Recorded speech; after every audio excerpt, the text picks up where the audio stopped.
김원주 전 국토연구원장님을 모셨습니다. 우리 김 원장님은 균형발전위원회 초창기 때 아마 그 정책국장을 역임하셨을 겁니다. 우리 지역혁신협의회가 해야 할 역할, 중요성, 나가야 될 방향, 오늘 이 시간에 그 길을 열어주실 것으로 생각이 됩니다. 저는 오늘 지역혁신협의회 구성 배경과 앞으로 활동 방향도 말씀드리고, 또 나아가서 최근 우리 사회가 당면하고 있는 코로나 팬데믹, 비대면 경제 기후변화라는 이런 상황 속에서 균형 발전에 대한 가치, 이런 것도 한번 생각해보는 과정에서 특히 혁신 성장과 포용 성장, 그리고 디지털 전환, 그린 전환을 지역 차원에서 해나가는 과정에서 혁신협의회의 선도적 역할에 대해서 간단하게 말씀을 드릴까 합니다. 제가 말씀드릴 순서는 균형 발전과 지역혁신, 그리고 지역혁신의 구축 경과와 과제, 활성화 방안 등에 대해서 설명드리겠습니다. 지역혁신은 뭐 여러분들이 저보다 더 잘 아시겠지만은 혁신이라는 용어는 원래 경제학에서 1950년대 슈페트라는 분이 창조적 파괴라는 이름부터 시작이 됐습니다만은 90년대에 들어와서 이제 폴 로모라는 경제학자가 내생적 경제 발전이 중요하다는 주장을 했고, 이걸 통해서 2018년도에 노벨 경제학상까지 수상하게 됐죠. 근데 여기 이제 혁신의 개념을 지역에다가 이렇게 접목을 해서 시작한 거는 2003년 참여 정부가 최초가 아니었나 생각이 됩니다. 그래서 지역 혁신이 이제 지역 발전에서 지역 혁신 성장이 2003년부터 이제 강조가 됐습니다. 그 배경은 아시다시피 뭐 우리가 70년대 경제 발전을 하면서 수도권 집중이 시작됐고 도시화가 시작됐고, 그 과정에서 이게 많은 수도권 규제를 물론 한 30-40년간 계속했고, 지방에 대한 도로 인프라 투자, 산업단지 개발 등을 시행했으나 2000년대까지 들어와서도 이 집중의 속도는 멈추지 않았고 더 가중되는 그런 상황까지 도달하게 된 것은 잘 알고 있는 상황이라고 생각합니다. 뭐 지금도 크게 이런 상황들은 아쉽게도 변하지 않았습니다만은 2000년대 초반에 이런 상황들을 어떻게 좀 반전을 시킬까 해서 시작된 게 혁신 성장, 지역혁신 성장이었다고 할 수 있겠습니다. 그래서 이제 2003년도에 처음에 이제 균형발전 정책이라는 용어를 공식화하면서 이제 요소 투입형 성장에서 혁신 주도형 균형발전으로 전환을 하게 됐습니다. 다시 말해서 우리가 그 예산이라든지 인프라라든지 이런 물적 성장에서 지역의 내생적인 기술 개발이라든지 이런 걸 통해서 일자리를 만들고 산업을 발전시키고 하는 그런 성장으로 전환시키자 했던 것이 2003년도에 파라다임 전환의 큰 목표와 방향이었습니다. 이 외에도 이제 수도권을 계획적으로 관리하고 선지방 육성하고, 그런 과정에서 이제 공공기관 지방이 좀 나왔죠. 또 개별 부처별 정책을 이제 균형위를 설립해서 이렇게 연계 추진하는 그런 정책들을 하게 됐습니다. 혁신성장은 조금 전에 말씀드린 대로 폴 로머라는 교수가 주로 외부적 요인보다는 내생적 요인, 성장 요인이 중요하다. 여기는 인재가 중요하고 또 지식, R&D, 교육 이런 것들이 결국 혁신을 이끌어나가는 동력이다 하는 그런 내용이고요. 이 외에도 뭐 많은 학자들이 있습니다만은 리차드 프로리자 같은 분은 3T, 인재, 탤런트, 기술, 그 다음에 톨러런스, 다양성. 그러니까 도시와 지역이 발전하기 위해서는 인재가 있어야 되고 기술이 있어야 되고 다양성을 갖춰야 된다. 결국 뭐 혁신 성장하고 같은 맥락의 논리라고 볼 수 있겠습니다. 그리고 최근에 이제 정부에 들어와서도 이제 기재부의 혁신 성장 포털을 검색해 보면 혁신 성장은 우리 국가와 지역 발전을 위해서 지속적으로 추진해야 될 그런 기본 전략이고요. 여기서 이제 과학기술 산업혁신, 주로 이제 주력산업혁신이라든지 고용 창출 같은 거, 그 다음에 인재혁신, 인재 양성과 평생학습, 거점대 육성, 그 다음에 규제개혁, 노동시장 개선 등 제도혁신을 통해서 혁신 성장을 이끌어나가겠다는 그런 내용이 되겠습니다. 다시 이제 2003년 이제 지역혁신 성장이 출범해야 되는 그 내용을 조금 더 자세히 살펴보면 그 밑에 표에서 보시는 바와 같이 지역혁신 역량 확충을 통한 자립형 지방화를 추구했다는 겁니다. 여기서는 이제 대학과 기업이 참여하는 지역혁신 체계 구축, 그다음 혁신 역량 강화, 그다음에 수도권 일괄 집중을 다액형 구조로 전환. 그래서 여기서 이제 공공기관 이전 행정중심 복합도시 건설이 이제 나오게 된 거죠. 이 다액형 국토 구조가 최근에는 이제 초강력으로 이제 되고 있습니다만, 그 당시는 시도 단위로 했고, 그다음에 참여정부 후반기에 5+1라는 정책을 제안했고, 그게 MB 정부 최근에 초강력까지 이어지는 그런 정책의 시발점이 2007년도에 제안이 된 바 있습니다. 그 외에도 이제 공간의 질, 삶의 질에서 살기 좋은 지역 만들기가 요즘 하고 있는 생활 SOC 또는 도시 재생과 연결되는 전략이고요. 그다음에 균형발전 추진 체계, 특별법, 특별하게 위원회 설립 이런 것들이 만들어지게 된 겁니다. 이런 이제 정책들이 쭉 역대 정부를 거치면서 오다가 지금 이제 2017년부터 문재인 정부에서는 혁신, 포용, 분권이라는 키워드로 이제 진행이 되고 있고요. 3대 전략은 사람, 공간, 산업이라는 이런 전략 분야에 각각의 과제들이 현재 진행이 되고 있고, 뭐 여러 가지 정책들이 있습니다만은 국가기능발전 프로젝트, 혁신 클러스터, 혁신도시 시즌2 등 다 이게 담지는 않았습니다. 이런 사업들이 현재 전국적으로 진행이 되고 있습니다. 또 지역이 주도하는 기능발전 추진체계 구축에 있어서 여러 사업들이 진행되고 있는데, 기능발전 지표를 개발하거나 혁신 성장 계획을 도입하거나 투자 협약제도를 도입하는 것도 있지만, 특히 지역 혁신의 협의회 운영을 이렇게 활성화하자는 그런 내용도 포함이 되어 있습니다. 그런데 이런 정책들이 2003년 이후에 역대 정부를 거치면서 문재인 정부에서도 많이 진행되고 있으면, 아쉽게도 최근에 상황을 보면 여러분 잘 아시다시피 수도권 집중은 이미 뭐 상당한 진행 정도로 많이 진행되고 있고, 금년 4월에 그 KBS 특집으로 보도한 지방 소멸이라는 프로그램에서 보면 이 카토그램으로 대한민국 지도를 인구로 가지고 표시를 해보니까 이런 좀 다소 기형적인, 매우 기형적인 그 대한민국 지도가 나타나 있고, 앞으로 이제 좀 걱정되는 부분은 향후에 이제 인구 감소 시대가 접어들더라도 수도권 인구가 비수도권 인구의 우위를 점할 것이라는 그런 전망을 하고 있다는 것입니다. 그래서 실태로 보면 뭐 많은 내용들이 있습니다만은 지역 대학의 위기도 있고요.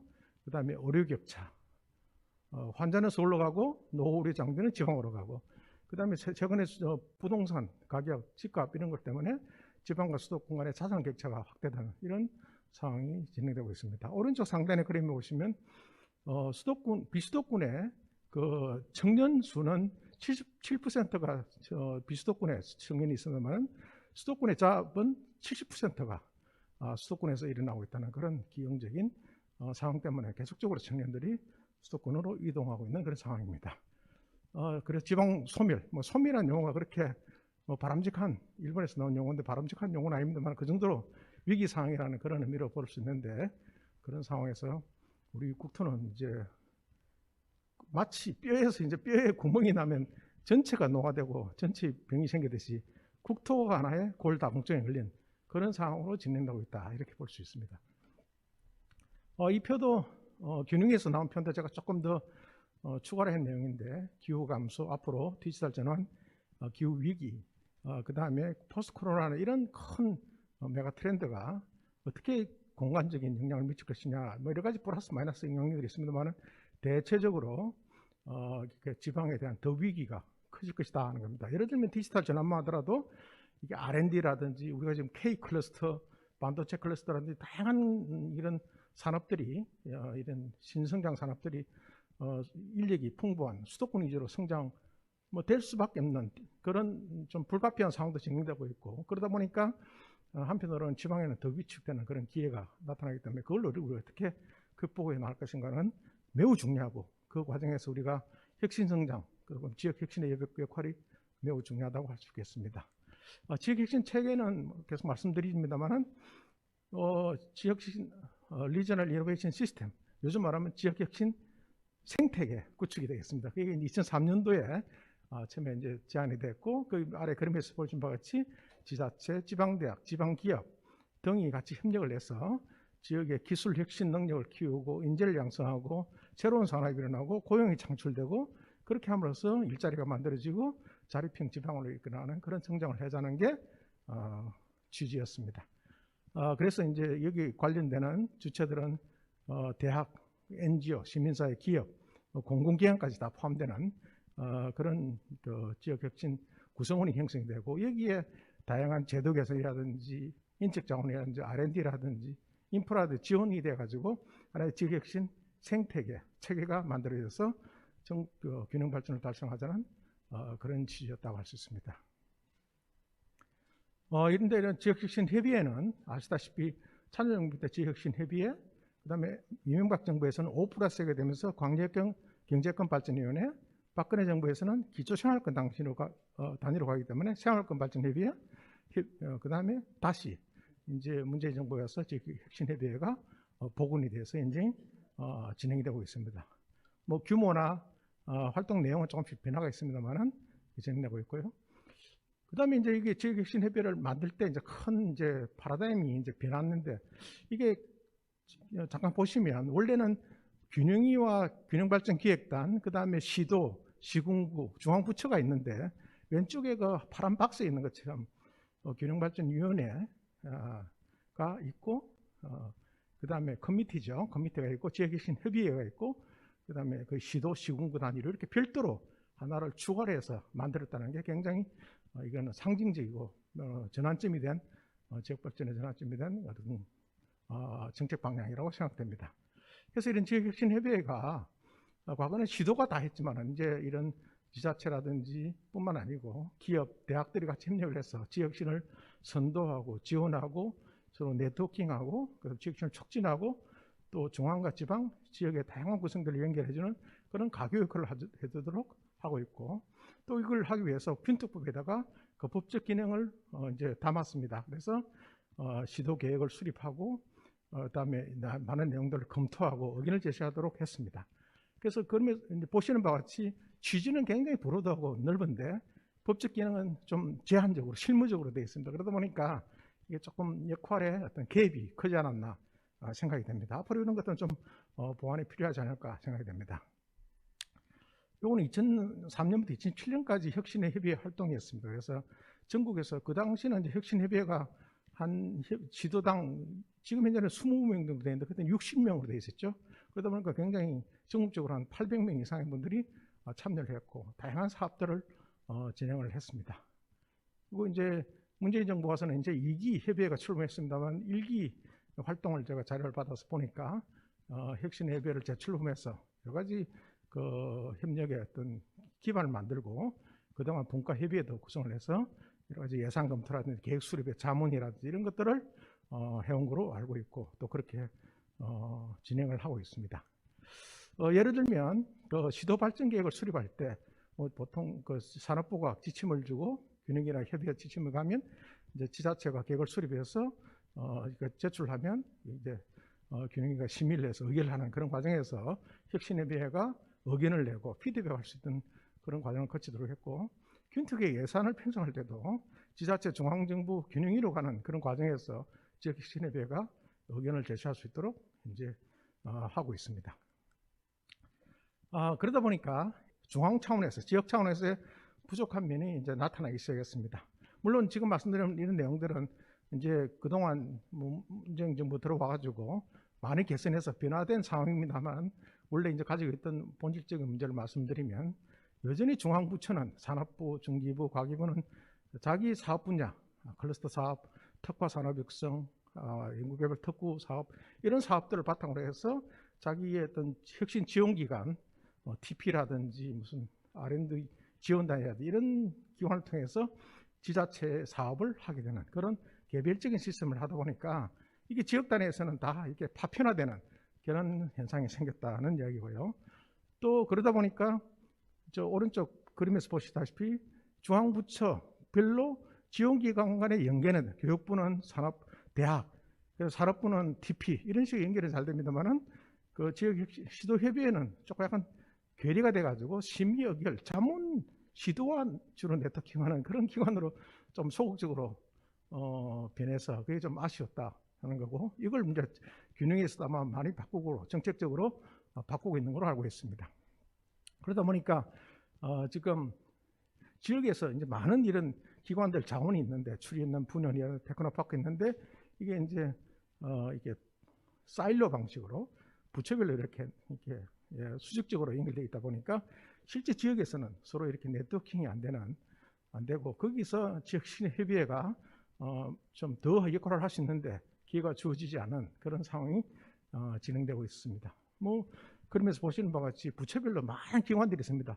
예를 들면 출연한 과기정통부에 출연한 분원이 전국에 61개가 있습니다. 61개가 다 각각 있고, 근데 출연한 분원들은 다 과기정통부 예산 받고 과기정통부 일을 하는 거죠. 지역협력은 하지만 굉장히 아마 작은 부분을 할 겁니다. 연구개발 지원단도 마찬가지고 창업보육센터도 전국에 260개가 운영되고 있고, 테크노파크도 있고, 뭐 평가단, 특화센터 다 부처 소관, 부처 예산. 근데 이제 지자체에서는 이거 만들 때 뭐 부지 제공 지원을 합니다만은 그 이후는 좀 연결이 잘 안 되는 그런 상황이 되고 있죠. 그러다 보니까 이런 기업, 대학, NGO, 출연인 분은 혁신 지원 기관이 지역으로 이렇게 구심적으로 몰려야 되는데 이게 지역 위치만 지역에 있지, 대학은 교육부, 공공기관은 기재부, 출연인 분은 과기정통부, 혁신 지원 기관, TP나 이런 기관들은 산업부 중기부로 연결되고 지자체는 행안부 이렇게 되니까 이게 지역에서 구심력이 약해짐으로써 지역 혁신 역량을 극대화시킬 수 없는 그런 상황이 뭐 완전히 하지만 현재도 약간 진행되고 있기 때문에 그런 걸 우리가 개선해야 될 것인가 하는 것들이 중요하다고 보겠습니다. 그래서 그러려면 혁신 협의회의 위상과 권한도 좀 이렇게 좀 올려야 될 것이고, 그 다음에 역할이라든지 또 여러 가지 지원 방식도 앞으로 개선이 필요하지 않을까 생각됩니다. 그래서 이런 것들을 활성화시키기 위해서는 뭐 이거는 좀 이제 혁신 협의회가 할 수 있는 역할은 아닙니다만은 이제 균형이 이제 김철 위원장님 계시지만 균형이 차원에서 좀 더 이제 역할을 해서 이 시스템을 좀 더 개편하는데, 물론 지금 많은 내용들이 개편되어 있습니다만은 좀 더 역량을 집중해서 개편하는 게 필요하다고 생각이 들고, 그래서 중앙부처 시도 간의 수평적 협력으로 정책 사업을 추진한다. 그 오른쪽 그림에서 보면 같이 산업부, 중기부, 과기부, 교육부 이런 부처 사업들. 사실 이제 지금도 많은 사업들이 있습니다. 제가 보도자를 보니까 뭐 과기정통부는 과기정통부대로 특구, 광역특구, 지역특구도 있고요. 뭐 교육부는 교육부대로 사업들이 하고 있는데 그게 결국 지역에 가서는 비슷한 내용들이거든요. 그리고 연결될 수 있는 내용이거든요. 그걸 조금 더 이렇게 모아줄 수 있는 역할을 할 수 있어야 되고, 그게 지자체가 한계이기 때문에 균형이가 조금 더 거기서 힘을 실어주는 그런 게 필요하지 않을까 생각이 됩니다. 그래서 이제 문재인 정부가 와서 이제 지역혁신 성장 계획을 그럼 만들어서 이걸 다 사업들 그 계획들을 연결해 가지고 중앙부처와 지자체가 수평적 관계를 이루고, 그게 이제 균형이가 적절한 지원을 하고 지역혁신협의회가 그 과정에서 성장 계획을 지역혁신 성장 계획을 수립할 때 이런 역할을 할 수 있도록 하는 건 상당히 바람직한 방향이라 생각됩니다만은, 이게 정말 어떻게 충실히 진행되고 있고 성과가 있는지는 저기까지는 확인을 못했습니다만은 이런 방향은 굉장히 필요하지 않을까 생각이 됩니다. 또 그리고 지금 이 그림에서 보시는 바와 같이 그 균형이하고 기획단은 정말 한 몸으로 정말 이거는 뭐 잘 운영이 되고 있죠. 그런데 이제 아쉬운 거는, 그리고 균형이와 시도도 이렇게 뭐 부처가 있지만은 이렇게 연결되어 있는데, 그 빨간색 그림과 같이 시도혁신협의회하고 지역의 어떤 혁신대학도 그걸 모을 수 있는 혁신협의회가 구성점이 되고, 또 혁신협의회가 균형발전위원회하고 또 연결되는, 균형발전위원회는 또 혁신협의회하고 약간 또 괴리가 되어 있어요. 이걸 또 소통하면서 이 왼쪽 쪽에 어떤 소통하는 거, 오른쪽에 행정적 소통하고 혁신 이런 네트워크 소통하고 소통 네트워크를 좀 더 강화하고 상하 좌우를 연결시키는 그런 네트워킹을 좀 강화해야 되지 않을까 생각됩니다. 그렇게 함으로써 지역혁신협의회가 대학, 테크노파크, 뭐 창조경제혁신센터 등 개발 지원단과 연결하고, 물론 혁신협의회가 이걸 모두 관장한다는 그런 의미는 아니고 유연하게 필요에 따라서 유연한 네트워킹으로 이렇게 협력을 하고 그때마다 필요한 분야에 따라서 이렇게 새로운 부가가치를 만들어낼 수 있는 그런 방식으로 활동을 하고, 거기에 시도지자체 혁신 지원단이 좀 분리 좀 더 서포트할 수 있는 그런 역할을 하고, 균형발전위원회 이렇게 네트워킹 할 수 있는 그런 방식이 되고, 또 오른쪽 보시는 바와 같이 필요에 따라서 현재는 이제 시도단으로 되어 있지만은 이제 초광역 단위로 또 필요하다면 또 유연하게 또 협력할 수 있는 그런 룸을 열어주는 것도 굉장히 중요하지 않을까 생각됩니다. 지금 이거는 하나의 예입니다만은 행안부에서는 지역혁신을 위해서 뭐 포럼도 만들고 교육부는 지자체와 대학 간의 협력을 위한 혁신 사업을 하고 있거든요. 이것도 현재 부처별로 하고 있는 거예요. 혁신을. 그러니까 행안부 주관의 지역 혁신 사업, 교육부 주관의 혁신 사업들이 다양하게 과기부도 지금 하고 있습니다. 하고 있기 때문에 이런 것들을 좀 더 균형이 좀 그러니까 좀 선도적인 역할을 하고 그 과정에서 혁신협의회가 중요한 역할을 하면 좋을 것 같고요. 또 초광역도 지금 시도 단위로 혁신협의회가 됐습니다. 초광역을 하는 과정에서도 초광역 그 시도 간의 혁신협의회가 같이 모여서 지금 뭐 한 20분 되는 데가 그 참여 정부 때는 60명이었는데 전혀 세 지도가 모여도 충분히 문제가 없을 정도로 되고 있기 때문에 유연하게 이렇게 필요에 따라서 시도 간에도 협력도 필요하지 않을까 싶고요.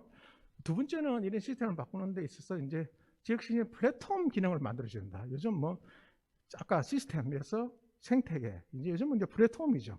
플랫폼이란 건 뭐냐면 지속적인 혁신이 일어날 수 있도록 경제, 사회, 환경 분야에서 혁신이 일어날 수 있도록 해주는 그런 역할을 해야 된다. 리전에서 플랫폼. 그 과정에서 혁신협의회가 선도적인 역할을 했으면 좋겠다는 겁니다.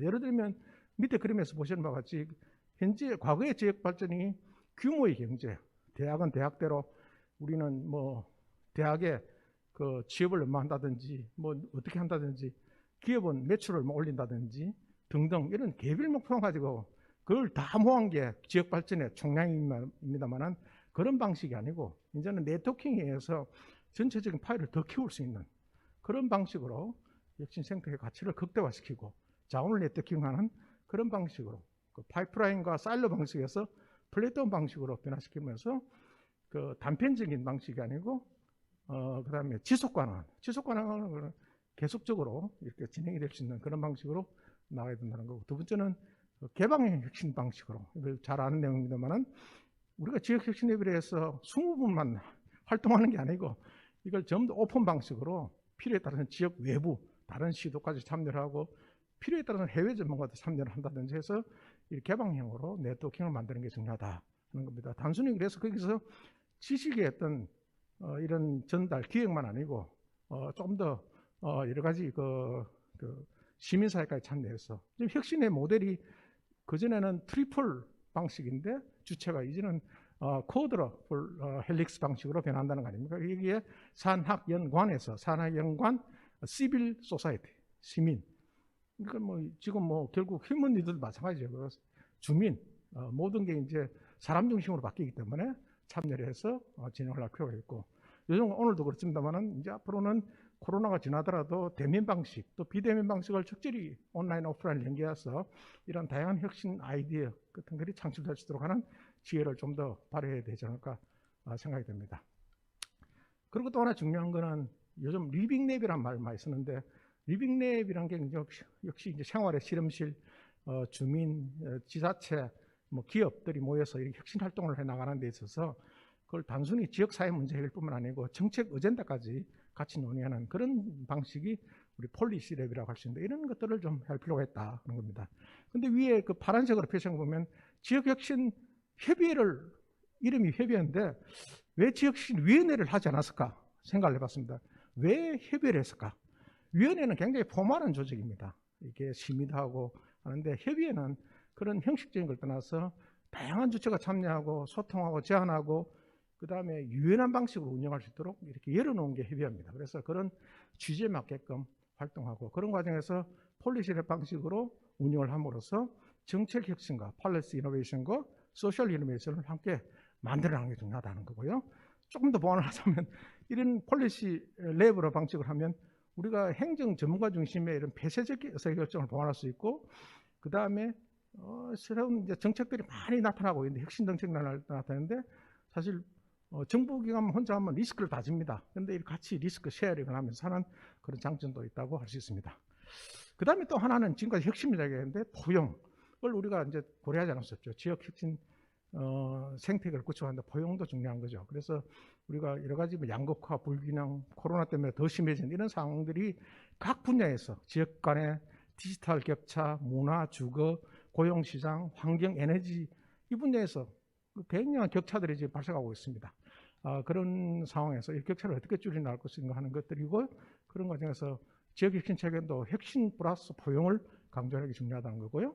월드뱅크 자료입니다만은 이 포용 지역 도시 전략만 하도록 공간적 포용, 주택, 토지, 생활 서비스에 대한 접근성을 좀 더 고르게 해주자. 그다음에 경제적 포용, 경제 성장의 성과를 공유하고 모두에게 기회를 주자. 그다음에 사회적 포용, 구성원들이 참여할 수 있는 기회를 강화하자는 이런 세 가지 전략으로 세부 사업들을 우리 지역 발전과 굉장히 연계된 그런 내용들입니다. 이런 것들도 다시 혁신에 비해서 좀 더 구체적으로 논의할 필요가 있다는 거 보고요. 그런 과정에서 이제 앞으로 분과 구성 같은 것도 좀 더 이렇게 좀 세분화해서 할 필요가 있다 생각이 됩니다. 그래서 지역 혁신협의회 역할이 원래 서포터, 리더, 네트워크, 퍼실리테이터, 링크 역할을 하도록 되어 있는데, 이게 이제 서포트 역할은 현재 과거대로 현재도 잘하고 있는데 시도 지원도 하고 검토도 하고 하는데, 우리가 과연 리더 역할을 좀 했는가? 정말 네트워킹 역할을 했는가? 그 다음에 조정하는, 촉진하는 퍼실리테이터 역할을 했는가?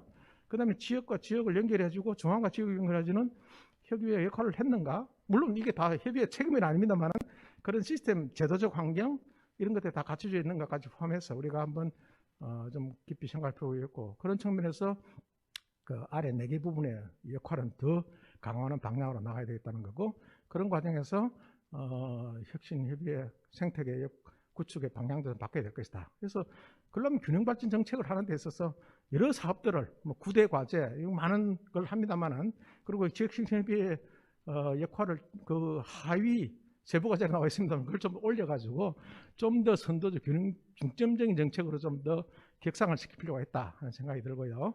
그 다음에 그 역할도 좀 더 지원을 해서 할 수 있도록, 그냥 지역신협의회 해라 그러면 아무 권한도 없기 때문에 할 수가 없거든요. 그래서 균형이나 시도에서 할 수 있도록 좀 지원을 해줘야 된다 하는 거고요. 그 다음에 지원 체계도 조금 더 강화할 필요가 있다 하는 겁니다. 지역균형 뉴딜은 이제 다음 발표에서 있기 때문에 제가 구체적으로 설명을 드리지 않겠습니다만은 이미 한국판 뉴딜은 잘 아는 내용이기 때문에 넘어가겠습니다. 디지털 뉴딜, 그린 뉴딜, 휴먼 뉴딜이 현재 진행되고 있고, 그 과정에서 이제 여러 사업들이 진행되고 있습니다. 각 분야에서 진행되고 있고, 디지털 뉴딜은 우리 지역 발전 관계에 주로 SOC 디지털화, 도시 산단 디지털 혁신, 스마트 물리체계 이런 내용들이 있고, 그린 뉴딜 도시 공간 생활의 녹색 전환과 관련한 다양한 사업들이 여러분들 자료에 보면 다 나와 있습니다. 한번 보시고요. 이런 것들을 이제 진행해 나가서 과연 지역에서는 뭘 할 것인가 하는 겁니다. 이제 이 균형이 자료인데요.